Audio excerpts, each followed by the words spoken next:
का विवेचन प्रारंभ है और इसमें हमने स्कंद और परमाणु की उत्पत्ति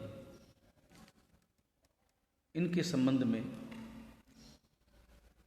इसका विवेचन सुना। उसके बाद में सत का लक्षण इस 5वें अध्याय के 29वें सूत्र में कल इसका विवेचन हुआ था। उत्पाद व्यय द्रव्य युक्तम सत। द्रव्य की विवेचना चल रही है। द्रव्य की विवेचना में एक बात तुम अच्छी तरह से समझ लो कि द्रव्य में क्या क्या गुण हैं। द्रव्य के जो गुण हैं ना, वो अपने आप में बड़े अद्भुत हैं, हर द्रव्य में पाए जाते हैं। ऐसे सामान्य गुण 6 जो है उसमें सामान्य गुण माने जाते हैं। किसमें? हर द्रव्य। और भी गुण बहुत है, क्योंकि द्रव्य में अनंत गुण हैं और अनंत पर्याय हैं, लेकिन मुख्य रूप से जो 6 सामान्य गुण हैं जो हर द्रव्य में पाए जाते हैं, वो एक तो है अस्तित्व, जिसे सत कहते हैं। अस्तित्व यानी होना। अस्तित्व शब्द का अर्थ क्या है? होना। और अस्तित्व है, इसका अर्थ यही है कि वो द्रव्य हमेशा है। अन्यथा द्रव्य जो है वो अमुक काल के लिए अगर हो और उसके बाद में वो अगर नष्ट हो जाए तो कोई अर्थ नहीं ना। अस्तित्व का अर्थ होता है, अगर अस्तित्व गुण द्रव्य में ना हो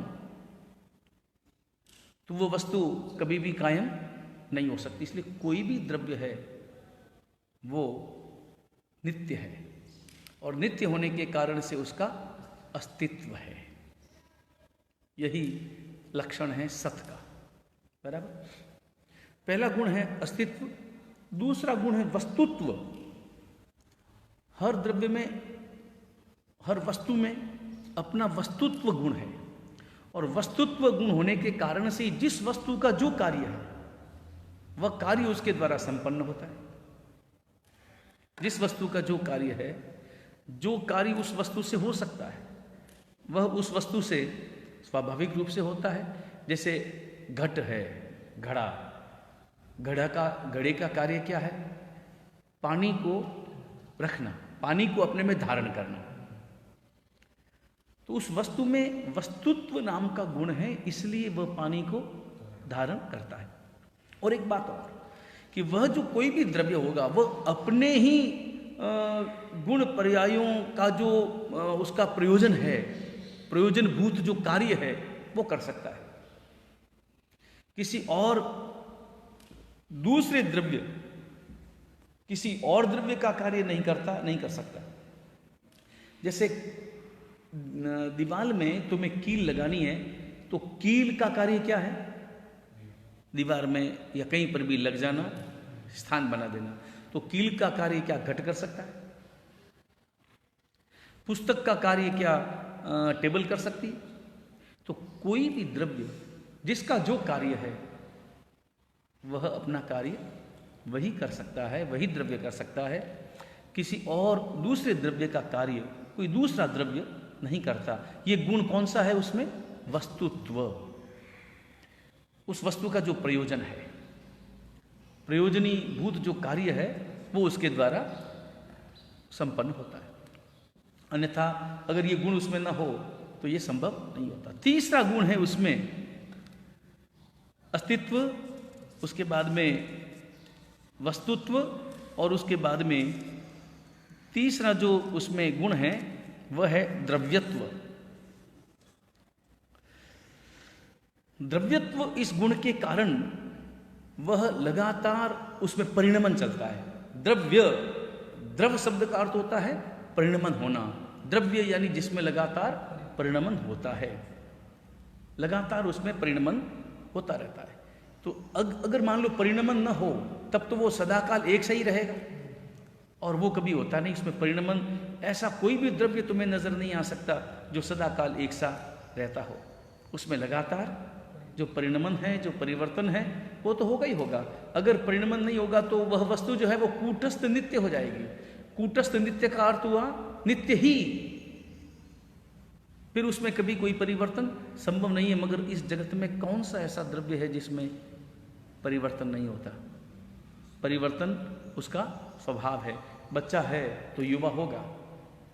ऐसा कभी होता है कि वो बच्चा सदाकाल बच्चा ही रहे, चाहे तो भी?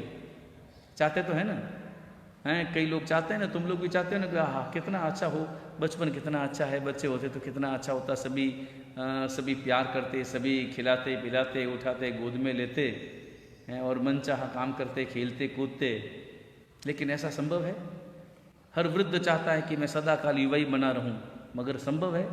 सवाल ही नहीं, क्योंकि द्रव्यत्व है और लगातार परिणमन उसका स्वभाव है। तो द्रव्य में क्या क्या है? अस्तित्व है, उसके बाद में वस्तुत्व है, उसके बाद में द्रव्यत्व है, उसके बाद में प्रमेयत्व नाम का गुण है। प्रमेयत्व, प्रमेयत्व का अर्थ होता है जाना जा सके या जान सके, जान सके या जाना जा सके, जिसका ज्ञान हो सकता है। तो ज्ञान हो ही सकता है ना, जैसे आत्मा में, आत्मा ही तो अपने आप का ज्ञान कर सकता है ना, तो वो प्रमेय गुण है तभी तो उसको जान सकता है आत्मा, नहीं तो कैसे जानेगा और जान करके बताएगा कैसे? इसलिए प्रमेयत्व का अर्थ होता है जो जान सकता है या जिसे जाना जा सकता है। अब जैसे पुद्गल द्रव्य है, उनको वो तो स्वयं तो नहीं जान सकते ना, लेकिन वो जीव के द्वारा जाने जा सकते हैं। तो दो बातें हुई ना, या तो जान सके या जाना जा सके। ये किस गुण के कारण? प्रमेयत्व नाम का गुण जो उस द्रव्य में है। जीव द्रव्य में जो प्रमेयत्व गुण है, इस कारण वो हर द्रव्य को, हर वस्तु को जान सकता है, अपनी आत्मा को जान सकता है, सबको जान सकता है। और अन्य जो पुद्गल वगैरह हैं, अन्य जो द्रव्य है वो जाने जा सकते हैं। किसके द्वारा? जीव के द्वारा जाने जा सकते हैं। ये गुण कौन सा है? प्रमेयत्व। पांचवा उसमें गुण है अगुरु लघुत्व। और अगुरु लघुत्व के कारण से कभी भी वस्तु में मूल स्वभाव का परिवर्तन नहीं होता। कभी भी घट जो है वो पट नहीं बन सकता, पट जो है वो घट नहीं बन सकता। कभी जीव जो है वो परमाणु नहीं बन सकता, परमाणु जो है वो कभी जीव नहीं बन सकता। इस प्रकार का जो परिवर्तन है ना, वो कभी भी परिवर्तन संभव नहीं है। जड़ कभी भी चेतन नहीं हो सकता और चेतन कभी भी जड़ नहीं हो सकता। ये जरा भी परिवर्तन नहीं होने का कारण क्या है? उसमें अगुरु लघुत्व का गुण है। अगुरु लघु, गुरु शब्द का अर्थ होता है भारी होना, लघु शब्द का अर्थ होता है हल्का होना। अगुरु लघु यानी न तो भारी होना न हल्का होना, यानी किसी भी प्रकार जो जैसा है वो वैसा रहे। अपने अपने स्वरूप में हर वस्तु स्थिर रहती है। हर वस्तु का अपने अपने स्वरूप में, निज रूप में स्थिर होना, कायम रहना, यही अगुरु लघुत्व का परिणाम है। तो ये पांचवा गुण। और छठा गुण है उसमें प्रदेशत्व। इस प्रदेशत्व के कारण से जिस द्रव्य का अपना आकार है,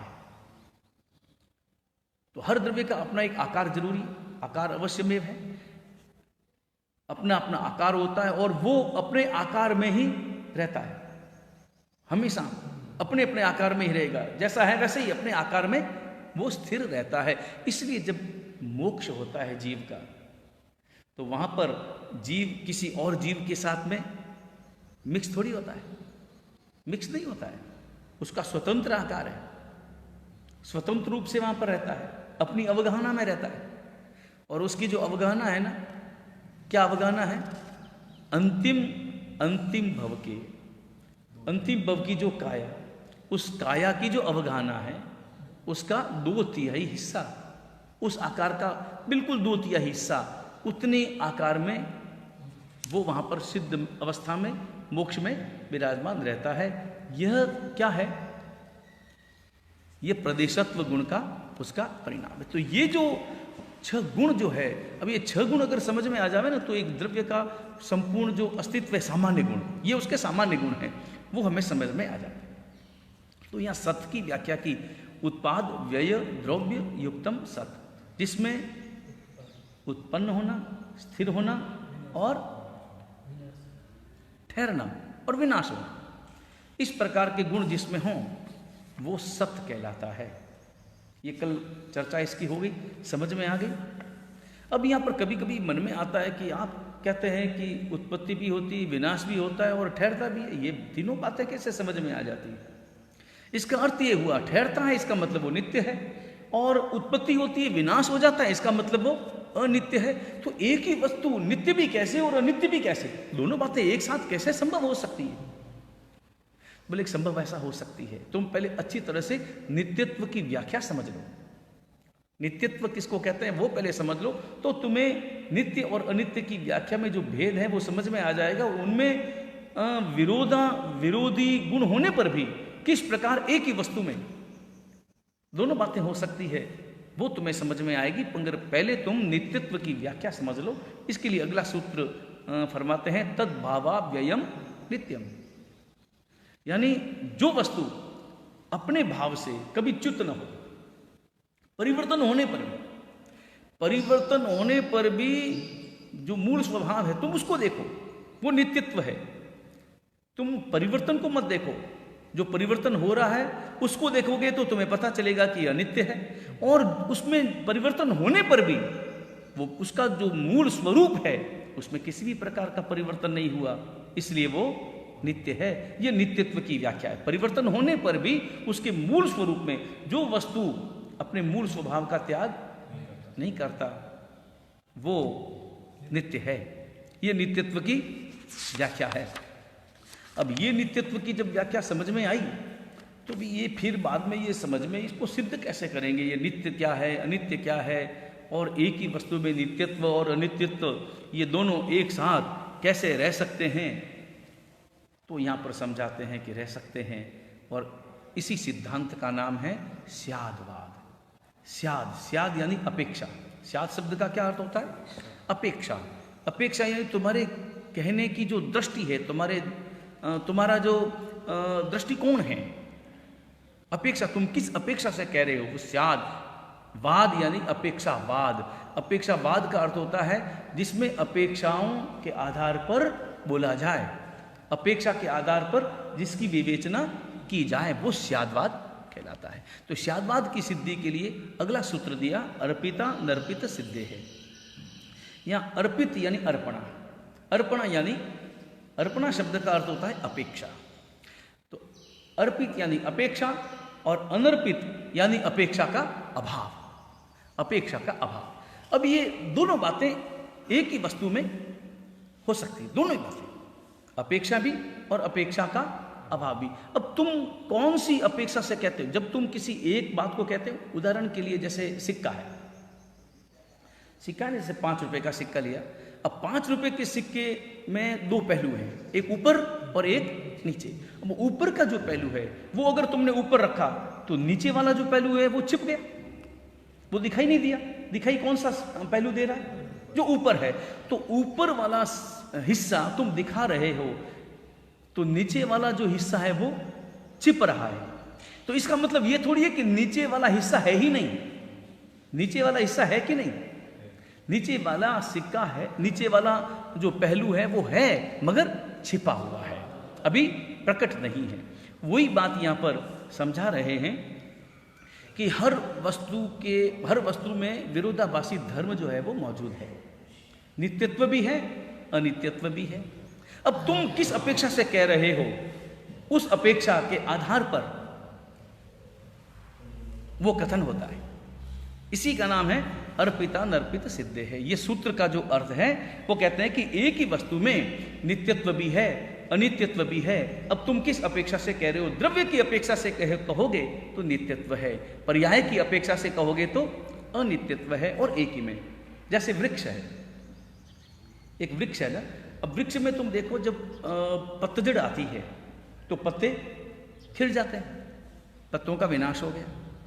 और जब वापस वसंत ऋतु आई, पत्ते सीजन आने पर पत्ते वापस खिल गए, पत्ते वापस प्रकट हो गए। तो पत्तों पूर्व में जो पत्ते थे उनका विनाश हो गया, नए पत्तों का उद्भव हुआ, नए पत्तों की उत्पत्ति हुई, लेकिन वृक्ष जो था वो वैसा का वैसा रहा। तो ये जो नित्यत्व और अनित्यत्व की जो बातें हैं, बस वो अगर अच्छी तरह से समझ ली जाए, द्रव्य और पर्याय के रूप में, तो समझ में आ जाएगी। मगर इसको समझने के लिए स्याद्वाद को समझना होगा, और स्याद्वाद को समझने के लिए सप्तभंगी समझनी होगी। अब सप्तभंगी समझ लो। सप्तभंगी समझने के लिए 3 शब्दों को पहले अच्छी तरह से समझो। 3 शब्द, नित्यत्व, अनित्यत्व और अवक्तव्य।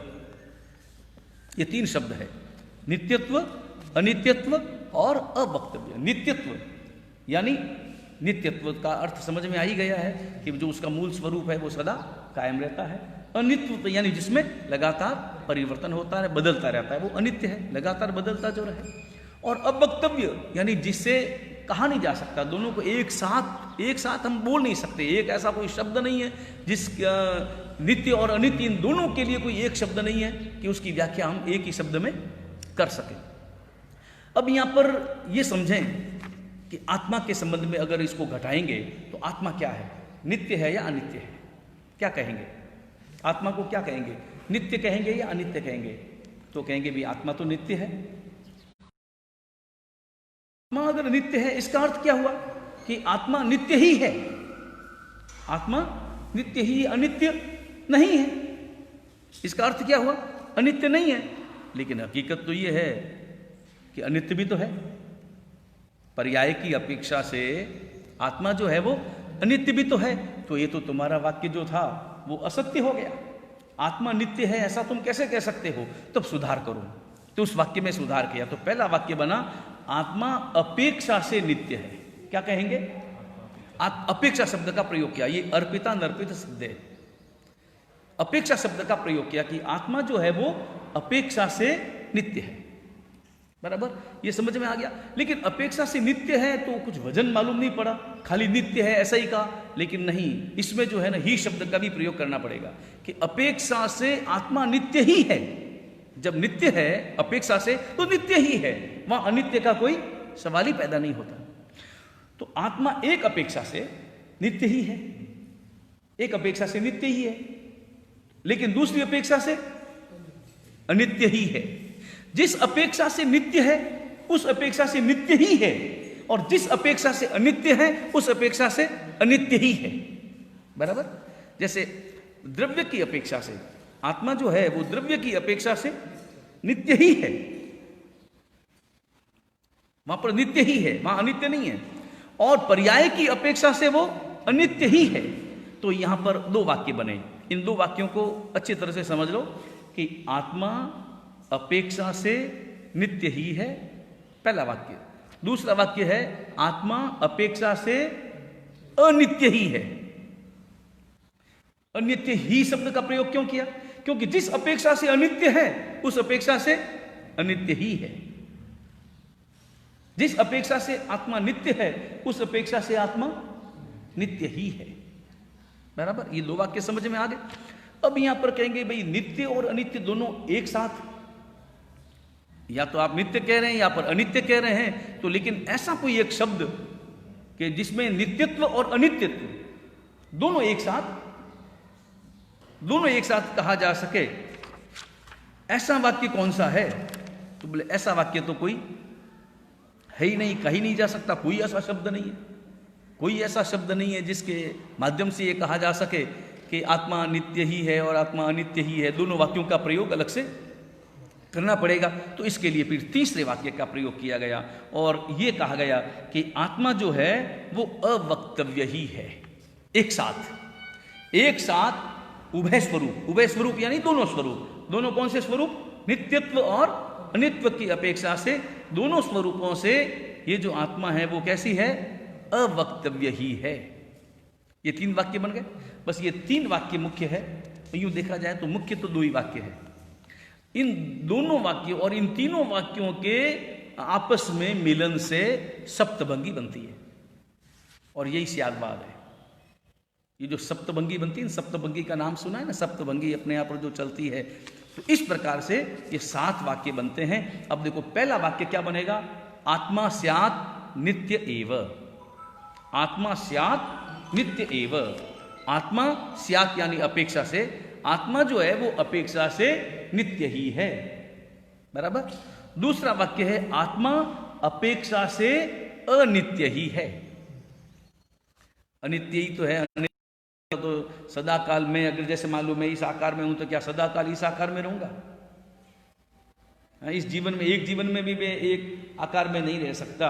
किसी भी व्यक्ति को जिस वक्त में आपका जन्म हुआ, जन्म के समय का फोटो आपको ला करके दिखा दे और उसके साथ वैसे ही 4-5 फोटो और साथ में रख दे और उनसे कहा जाए कि अपना फोटो पहचानो, जन्म के समय के आपका भी फोटो और 4 दूसरे फोटो एक साथ, 5 फोटो, पांचों ही फोटो जन्म के समय के बच्चों के हैं और दिया जाए और कहा जाए कि इसमें से आपका फोटो कौन सा है, पहचानो।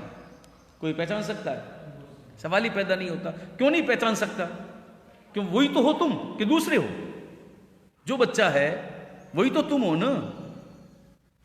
तुम बड़े हो गए मगर बच्चा तो तुम तो हो ना। वो क्यों नहीं पहचान सकते खुद को?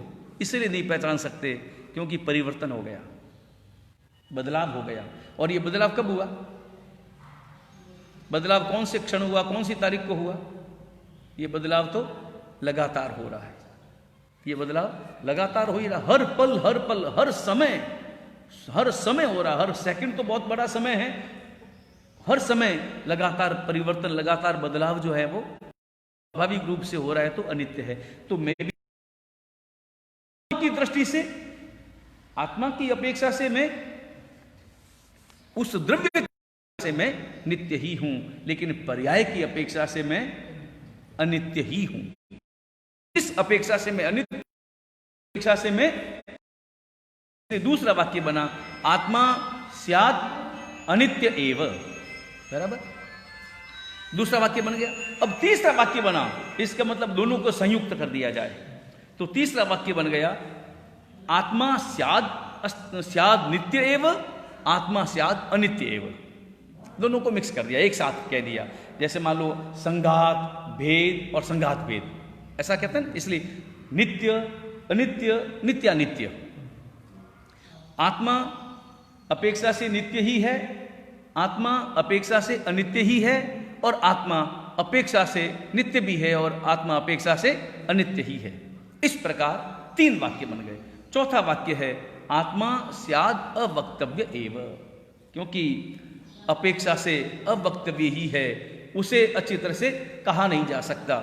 अवक्तव्य है, कहा नहीं जा सकता इस अपेक्षा से। ये चौथा वाक्य बन गया। अब 5वां वाक्य जो है उसमें नित्यत्व और अवक्तव्य, और 6ठे वाक्य में अनित्यत्व और अवक्तव्य, और 7वें वाक्य में नित्य अनित्य अवक्तव्य, तीनों एक साथ। इस प्रकार ये सप्तभंगी बनती है। वापस समझ लें, पहला वाक्य क्या बना? आत्मा स्यात् नित्य एव। दूसरा वाक्य बना आत्मा स्यात् अनित्य एव। तीसरा वाक्य बना आत्मा स्यात् नित्य एव, आत्मा स्यात् अनित्य एव। स्यात् नित्य एव, स्यात् अनित्य एव, ये तीसरा वाक्य, दोनों का मिक्स कर दिया। चौथा बना आत्मा स्यात् अवक्तव्य एव। इसका अच्छी तरह से वर्णन नहीं किया जा सकता, दोनों को मिक्स करके वर्णन नहीं किया जा सकता। और 5वां है आत्मा स्यात् नित्य एव, स्यात् अवक्तव्य एव। नित्य और अवक्तव्य को इसमें मिलाया। 6ठा वाक्य बना आत्मा स्यात् अनित्य एव और स्यात् अवक्तव्य एव, अनित्य और अवक्तव्य। और 7वां वाक्य बना आत्मा स्यात् नित्य एव, आत्मा स्यात् अनित्य एव, और आत्मा स्यात् अवक्तव्य एव। आत्मा जो है वो अपेक्षा से, पहला हम क्या कहेंगे, पहला वाक्य हम बोलेंगे कि आत्मा जो है वो अपेक्षा से नित्य ही है, और दूसरा वाक्य कहेंगे कि आत्मा जो है वो अपेक्षा से अनित्य ही है, और तीसरा वाक्य कहेंगे आत्मा अपेक्षा से नित्य ही है, अपेक्षा से अनित्य ही है। चौथा वाक्य होगा आत्मा अपेक्षा से अवक्तव्य है, अवक्तव्य ही है। ही शब्द, एव शब्द का प्रयोग सब में है। उसके बाद में 5वां वाक्य होगा आत्मा अपेक्षा से नित्य ही है, अपेक्षा से अवक्तव्य ही है। 6ठा वाक्य बना आत्मा अपेक्षा से अनित्य ही है और अपेक्षा से अवक्तव्य ही है। और 7वां वाक्य बना आत्मा अपेक्षा से नित्य ही है, अपेक्षा से अनित्य ही है, और अपेक्षा से अवक्तव्य ही है। बस यही सप्तभंगी है। इसका अर्थ ये अपेक्षा का कथन, ये 7 जो विस्तार किए, भेद किए, इसका अर्थ हुआ कि तुम किसी भी वस्तु को उस अपेक्षा से अच्छी तरह से समझ सको, बोल सको, कह सको। अपेक्षा अर्थ तुम्हें समझ में आना चाहिए। तो तुम्हें परस्पर विरोधी धर्म एक ही वस्तु में हों तो उनको अच्छी तरह से समझा जा सकता है। एक ही वस्तु में नित्यत्व भी है और अनित्यत्व भी है। द्रव्य की अपेक्षा से नित्यत्व है और पर्याय की अपेक्षा से अनित्यत्व उसमें मौजूद रहता है। बराबर। अब इस सप्तभंगी के बाद में अपने यहां पर जब पुद्गल की विवेचना आई तो पुद्गल की विवेचना में एक बंध शब्द का प्रयोग हुआ था। बंध शब्द, तो बंध क्या है और पुद्गलों के जो बंध है, पुद्गल का जो परस्पर बंध है, अभी स्कंद की बात आई, परमाणु की बात आई, तो स्कंद जो बनता है ना वो कैसे बनेगा? स्कंद जो बनता है वो भेद संघात से, संघात और भेद से अथवा संघात भेद से, इससे बनता है ना। तो बंध जो होता है आपस में, बंध यानी जुड़ना, वो कैसे होता है, किन किन का आपस में होता है, कैसे पुद्गलों का होता है, उसकी विवेचना अभी यहां पर कर रहे हैं। अगला सूत्र है स्निग्ध रुक्षत्वात् बंध। अब ये जो पुद्गलों में परस्पर जो बंध होता है, जुड़ते हैं, ये तो जुड़ते अपन देखते ही हैं। जैसे जुड़ी तो घड़ा बन गया। हर चीज जब जुड़ती है आपस में तब उस वस्तु का निर्माण होता है। आवाज नहीं करेंगे। स्निग्ध रुक्षत्वात् बंध। तो दो प्रकार के जो स्पर्श हैं, पुद्गल के स्पर्श कितने, पुद्गल में कितने स्पर्श हैं? स्पर्श रस गंध वर्ण बंतः पुद्गला। पुद्गल में स्पर्श होते हैं 8। 8 स्पर्श कौन से हैं? उष्ण है, शीत है और कठोर है और गुरु है और लघु है। इस प्रकार कितने स्पर्श हैं उसमें? 8 स्पर्श हैं। 8 स्पर्शों में से 2 स्पर्श बड़े महत्वपूर्ण हैं और वो है स्निग्ध और रुक्ष। स्निग्ध यानी चिकना, यानी रूखा। तो ये इन 2 के कारण से, इन 2 के स्पर्श जिसमें हो, कौन से? स्निग्ध और रुक्ष। इन स्पर्शों से पुद्गलों का आपस में है। स्निग्ध और रुक्ष मिलकर के जो है आपस में बंध होता है। अब कैसे बंध होता है? स्निग्ध स्निग्ध भी बंध होता है, रुक्ष रुक्ष भी बंध होता है, और स्निग्ध रुक्ष का बंध होता है, रुक्ष स्निग्ध का बंध होता है। बराबर। स्निग्ध का स्निग्धते के साथ में बंध, रुक्ष का रुक्ष के साथ बंध। यानी 2 प्रकार के पुद्गल है ना, जैसे चिकना भी है और रुखा भी है। उदाहरण के लिए जैसे पानी है, वो क्या है? उसमें चिकना ही है, वो स्निग्ध है। मिट्टी, वो क्या है? उसमें रुक्षत्व है। तो दोनों का मिलन तो बंध हो गया। ऐसे बंध स्निग्ध का स्निग्ध के साथ ही बंध होता है। जैसे एक पानी है और पानी के अंदर दूध डाल दिया, तो पानी में दूध है तो दोनों में स्निग्धता है, पानी में भी स्निग्धता है और दुग्ध में भी स्निग्धता, और भी होंगे स्पर्श, लेकिन स्निग्धता है, यहां पर स्निग्धता की बात है। तो पानी में भी स्निग्धता है और दुग्ध में भी स्निग्धता है, तो दोनों का बंध हो गया। बराबर। तो रुक्ष और रुक्ष का भी इसी प्रकार से, और स्निग्ध का स्निग्ध के साथ, स्निग्ध का रुक्ष के साथ, रुक्ष का स्निग्ध के साथ, इस प्रकार इसमें क्या होता है? बंध होता है। अब यहां पर कहते हैं कि ये जो बंध होता है, इस बंध में कुछ बातें हैं। हरेक का हरेक के साथ में बंध हो ये जरूरी नहीं है। हरेक का हरेक के साथ में बंध नहीं हो सकता है। इस विषय में कुछ अन्य अपवाद भी है। किनका किनके साथ में बंध नहीं होता है वो यहां पर अभी ये समझना है। न जगन्य गुणानाम, ये सूत्र कहता है कि जगन्य गुण वाले पुद्गलों का परस्पर बंध नहीं होता। जगन्य गुण वाले, जगन्य गुण वाले मतलब देखो 3 प्रकार के गुण हैं, 3 प्रकार की बातें। एक जगन्य, एक मध्यम और एक उत्कृष्ट। इस प्रकार के अलग अलग गुण, यानी जिसमें केवल और केवल सबसे कम गुण हो वो क्या कहलाएगा? जगन्य। और सबसे ज्यादा से ज्यादा जिसमें गुण हो वो क्या कहलाएगा? उत्कृष्ट। और बीच वाले सब मध्यम गुण। बराबर। तो इसमें जगन्य गुण का अर्थ होता है जगन्य गुण पुद्गल। जगन्य गुण पुद्गल मतलब सबसे कम गुण, यानी 1। सबसे कम गुण क्या हुआ? केवल 1 गए तो वो सबसे कम हुआ ना। तो ऐसे जगन्य गुण जिसमें हों, जगन्य गुण यानी चाहे वो स्निग्धत्व का हो, चाहे वो रुक्षत्व का हो, कोई भी जो स्पर्श का है, तो जगन्य गुण जिसमें हो उनका आपस में, जगन्य गुण वाले जो पुद्गल हैं उनका आपस में बंध नहीं होता। कैसे? जैसे एक गुण है, एक गुण वाला, एक स्निग्ध गुण वाला और एक रुक्ष गुण वाला, ये दोनों हैं पुद्गल, तो इन दोनों पुद्गलों का क्या आपस में बंध होगा? केवल एक गुण वाला स्निग्ध हो और चाहे एक गुण वाले स्निग्ध के साथ एक गुण वाला स्निग्ध, ऐसा पुद्गल, दोनों का आपस में बंध नहीं हो सकता। इसका निषेध कौन करता है? ये सूत्र करता है। ये कहता है कि न जगन्य गुणानाम, जगन्य गुण वाले पुद्गलों का परस्पर जो है वो बंध नहीं होता। और इसके साथ साथ एक इसका मतलब ये हुआ कि ज्यादा गुण वाले जो हों उनके साथ में बंध आराम से हो सकता है, बराबर, ज्यादा हो तो हो सकता है। जैसे एक गुण वाले, एक गुण वाला जगन्य यानी एक गुण वाला कोई स्निग्ध पुद्गल हो, उसके साथ में दो गुण वाला स्निग्ध हो, चार गुण वाला स्निग्ध हो, तो उसके साथ में जो है वो क्या होगा? बंध हो सकेगा, बराबर, ये बताया अभी।